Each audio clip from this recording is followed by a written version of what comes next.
Thank you so much for coming.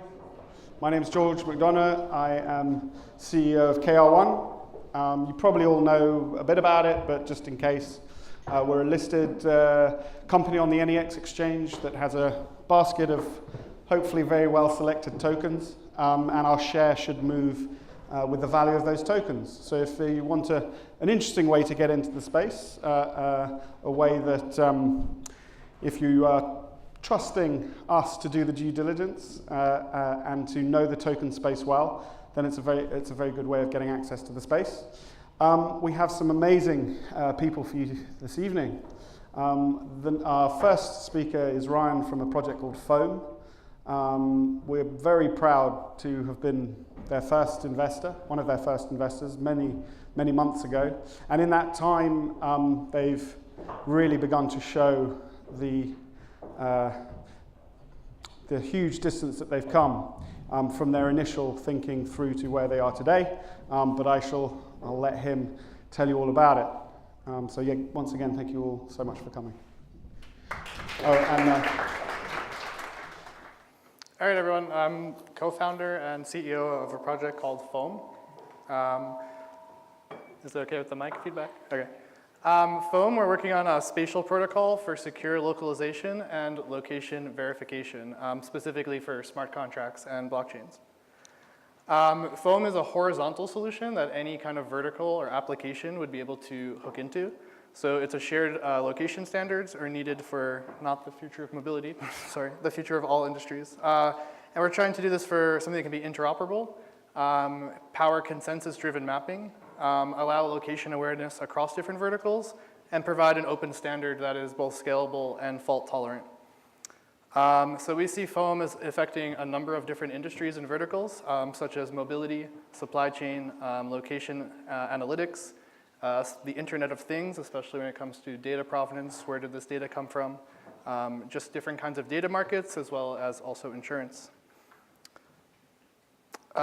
So really our project has three distinct elements that all work together really nicely, but could also be used independently.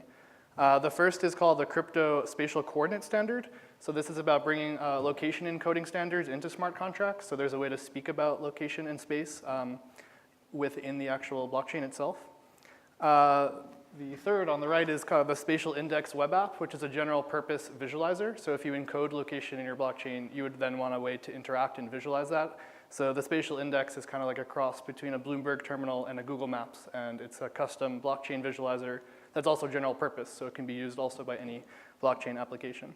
But neither the crypto spatial coordinate or the spatial index visualizer tell you if those things actually are where they say they are. So the kind of flagship element of Foam is a proof of location, where we want to have consensus on whether an event or an agent has been in a certain place and time when they claim to be, especially if a smart contract needs to execute autonomously on a location input.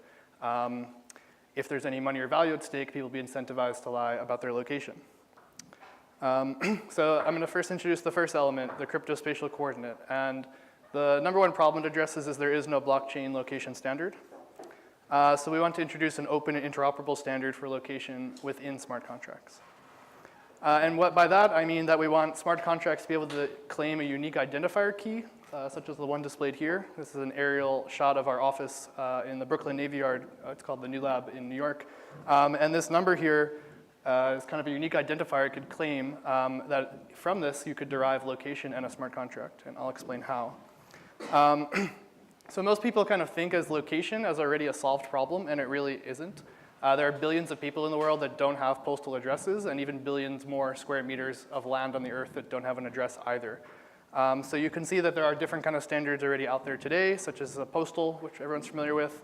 Latitude, longitude, which problem with that is it's not human readable. If you want a very precise location, you're not going to be able to remember this very long number. There are some proprietary solutions. One is this what 3 words. So it takes any kind of 3x3 area and gives it a unique 3-word address, like Rocky Silver Funded. And they do that for the whole world, so you can tell the taxi exactly where you are. It sounds great, except it's proprietary and they license it. So it can't really be this global standard for location. Another really interesting one is called the geohash, and that's a way of kind of shortening this latitude, longitude in a human readable form. But it's open source, and as we know, prior to blockchain and this new funding models, open source projects have a lot of trouble getting traction, And proprietary projects like What3 Words, are problematic in being an open standard just because you have to pay to use it. So with our proposal of the cryptospatial coordinate, we leverage this open source geohash, which is a shortened latitude-longitude, and we allow any smart contract to make a unique claim to a geohash, and out of that get a unique identifier code, which is what we call the cryptospatial coordinate. And this is really about introducing a new spatial dimension into blockchains so that smart contracts have a way to speak about space, claim locations, even claim the same place, but get a unique identifier. And that's just a way to index and speak about these things. It doesn't tell you if they're actually there. It's just this kind of framework for encoding. So just this idea of this registry of crypto coordinates on blockchain is about bringing this new kind of spatial layer to the blockchain industry. So in that any sort of smart contract, whether it's going to be in real estate or even a Pokemon Go, they can claim a unique identifier of their location. And out of this, we see something that could happen is just because you can now, on the blockchain, claim different locations, that there's a new trend, something called token curated registries, of a way that people can build up lists of information and challenge it and curate that. And something we see in location that's a huge problem is something called points of interest. Google has probably the best points of interest database, and it's still pretty incomplete. They might have the wrong hours for when the restaurant's open, or they don't actually know when new things open or not. So we see that as a great way that people can use this crypto coordinate to start to actually organize points of interest on the map. So we see the cryptospatial coordinate with token created registries equals a whole new way to think about points of interest.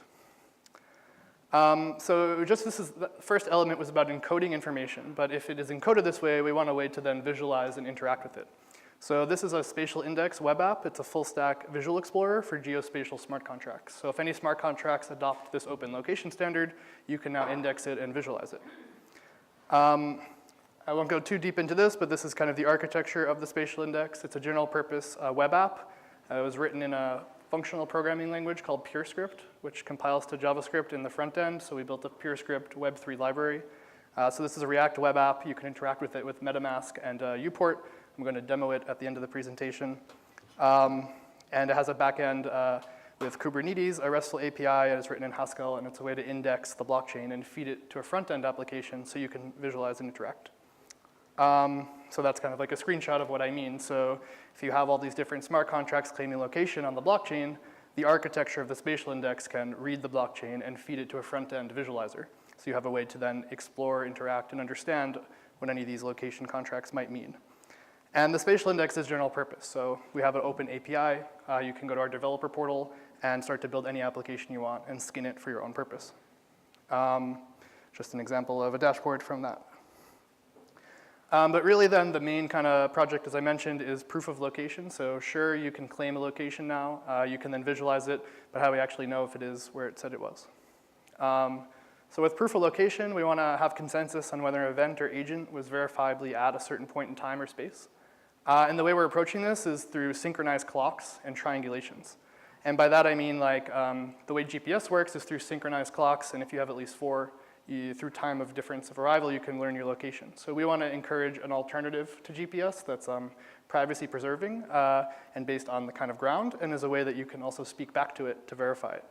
And we want to do this over low power wide area networks. So these are kind of new IoT radios that can broadcast up to 15 kilometers and last also 10 years. So it's like a really new opportunity here. This technology exists, but we want to bring crypto economics and incentives to actually empower people to want to set up these zones of coverage and actually grow this network. It's a little bit too much. Yeah, so in this proof of location, if you think about how we've learned about location today through GPS, it's actually time and location have a lot in common. So if you can measure how long it took for a message to be signed, and if it came from 4 different people and they all are in sync, you could measure the distance and kind of learn location. So our proof of location protocol is Byzantine fault tolerant. It's independent of GPS, it's trustless, and it's driven by punishments and rewards. So currently today, we think that we get location from satellites, and like I said, you need 4 overhead to know your location at least. So that's for X, Y, Z, as well as a 4th variant for time.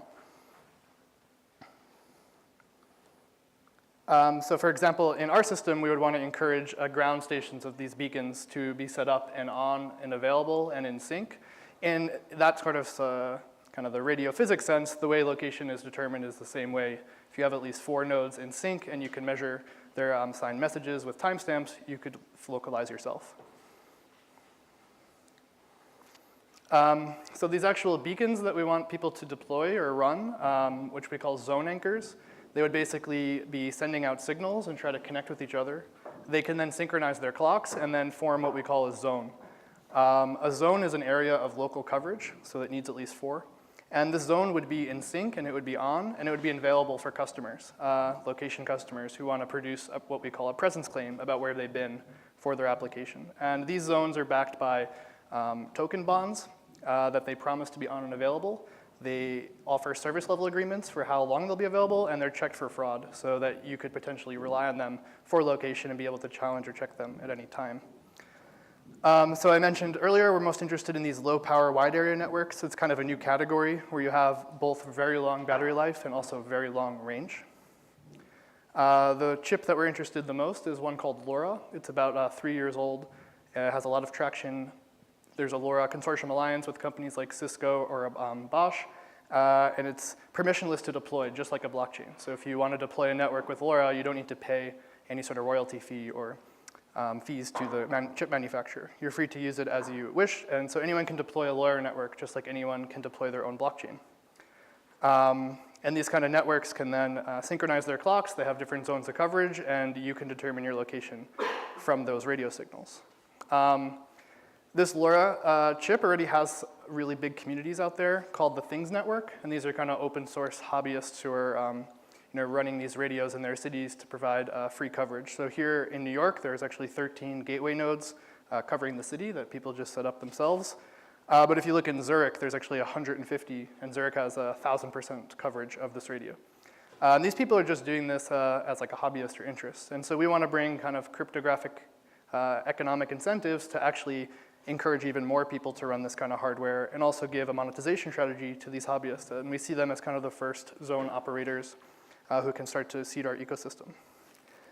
So just as like a visual of what I mean is if people deploy these kind of beacons, they would send out radio waves to try to find each other.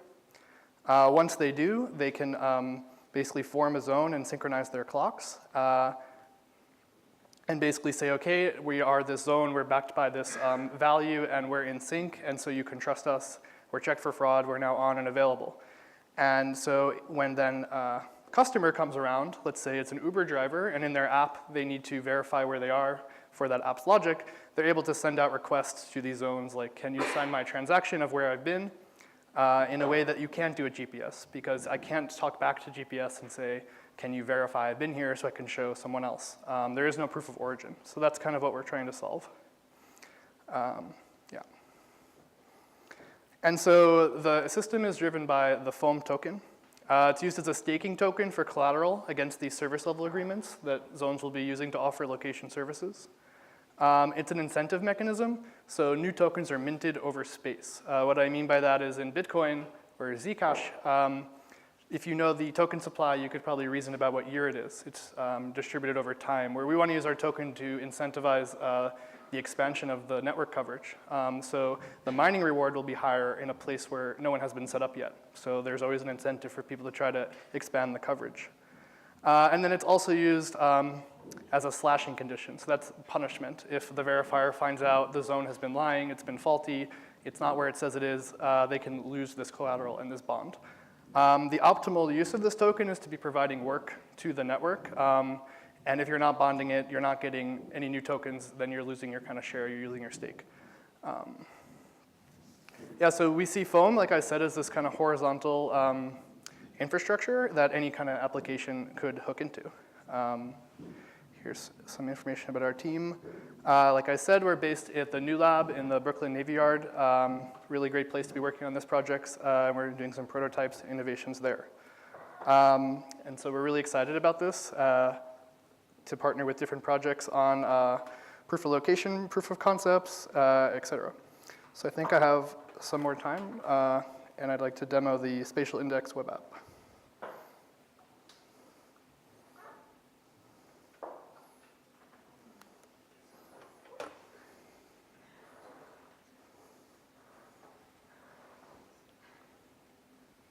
Okay. So this is the spatial index. Right now it's kind of set up to show you beacons that would explain proof of location. So you see we have these different beacons set up. They form these zones. They're constantly sending out radio waves all the time. They're always available. And for example, if you have this different car data coming around, they'd be able to speak to these zones and produce what we call presence claims. But what's also really great about the spatial index is it's this full stack web app, so you can interact with the blockchain and deploy smart contracts.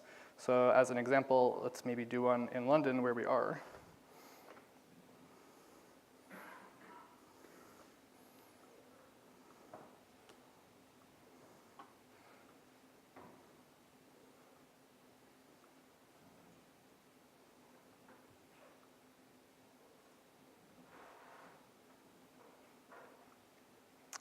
I'll just put it here.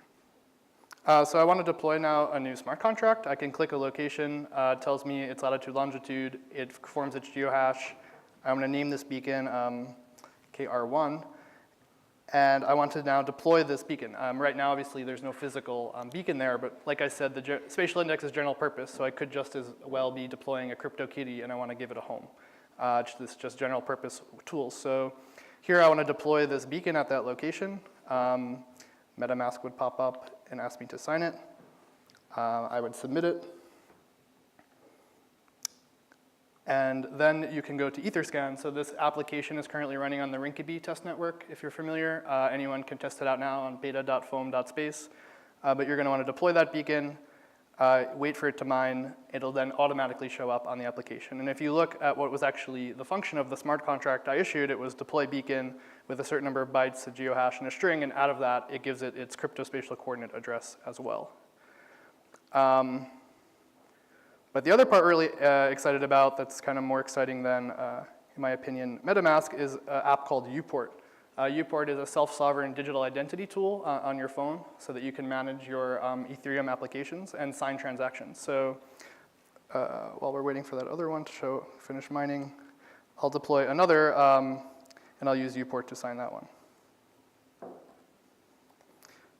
So here I will select that I'm looking to use Uport instead of MetaMask, and I want to submit a transaction.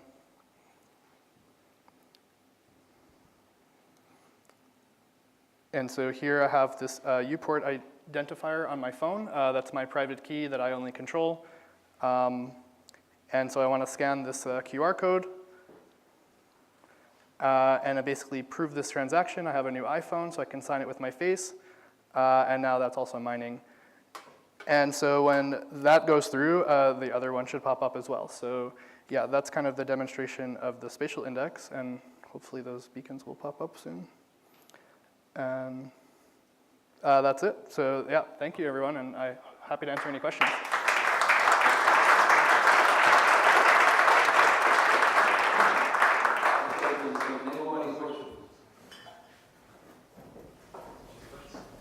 Have you got any questions?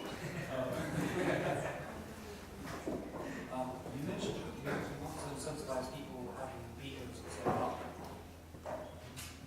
You mentioned that you wanted to incentivize the setting up of beacons.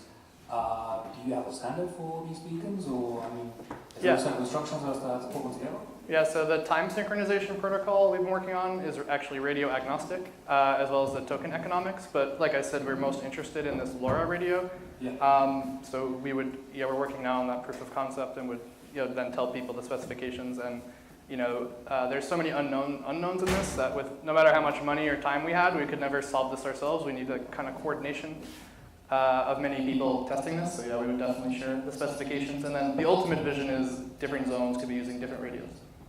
Right. Okay. So you're not thinking about you're going to manufacture it yourself, or no, we would be a hardware company in the same way the Ethereum Foundation is, where the actual security of the system is backed by people running hardware, but we ourselves don't sell you the hardware. Right. Okay. Thanks. Any other questions?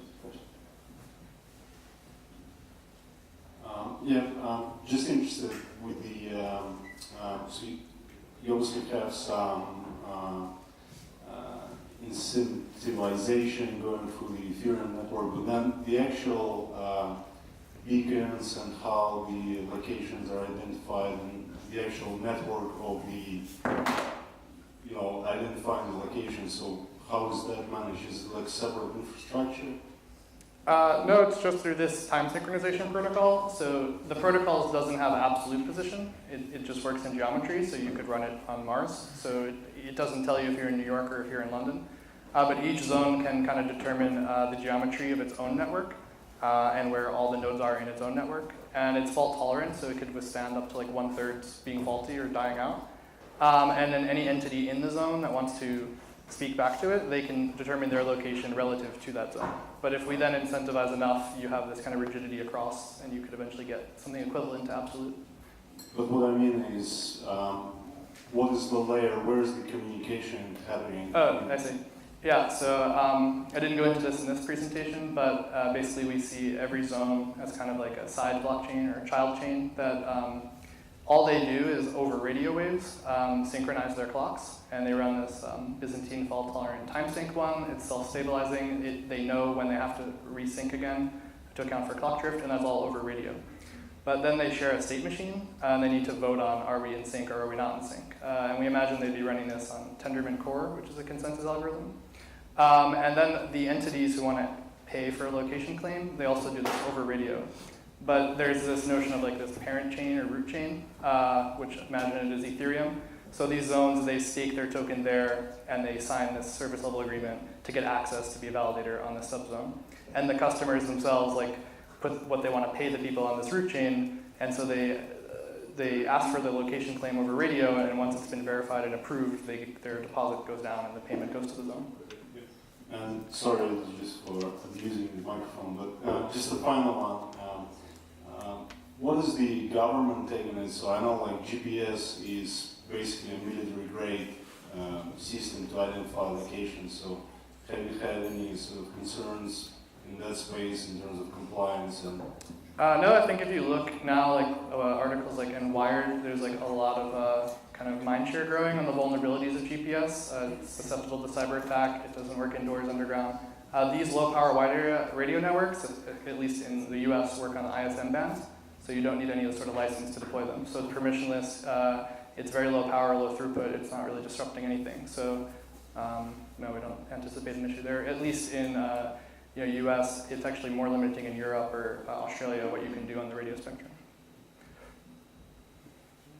Question time. Does it work with any LoRa powered devices, or it has to have specific specifications? We're working now on the specifications because we're most interested in LoRa in that it's off the shelf. There's already like open communities, but it is low throughput, and because we have cryptographic signatures as well, we're kind of like pushing the upper bound. So we're still trying to determine those specifications, but ideally they would be compatible with the ones the people already own. And when do you believe you'll be ready? With that, we're actively working on this proof of concept, and we'd want to open source the specifications right after to allow people to start testing it so that we can specify the final protocol once we have more data. For example, with these radios, like I said, they're pretty new. I haven't seen a study with more than 40 nodes.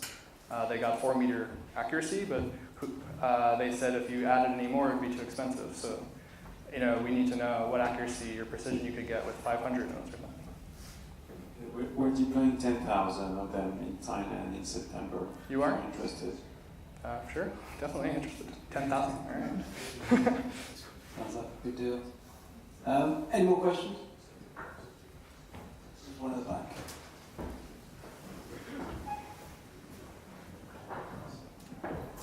Hello, really nice presentation, thanks. Thanks. If you had to sum up the reasons why a user was using like Google Maps or any other app, what would be the motivation to use Foam? What would be the main? Yeah, so Foam is like a solution for smart contracts. We want to bring location to the blockchain, not bring blockchain to location. So if you have a smart contract that has a location input, let's say it's Pokemon Go to unlock a character, or it's something really high stakes like supply chain. If it's running a smart contract and has a location input, they would need location verification. And you can't produce this proof of origin or digital certificate that your message is real with GPS. So we're trying to provide that. And then they can use those certificates to, as a first-class object in the blockchain, any other application can reference.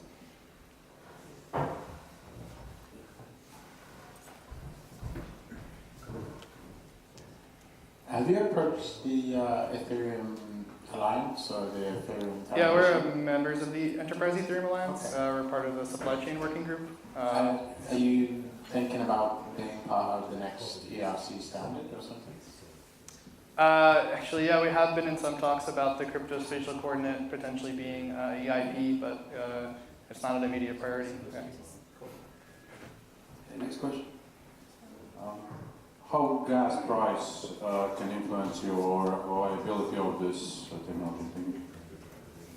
Yeah, that's kind of why we're thinking of relying on something like Tendermint as our scaling solution, so that in each individual zone, you have like the blockchain has instant finality and it doesn't fork, and so that state machine itself doesn't really need to have that gas concerns, and the customers are communicating with the zone over radio. So ideally, like it's not as often that you have these batch calls back to the root chain, and you're doing it all in a batch, so you're just reading the Merkle roots or block headers. Okay, I think that's it. So give it up for Ryan. Thank you, everyone.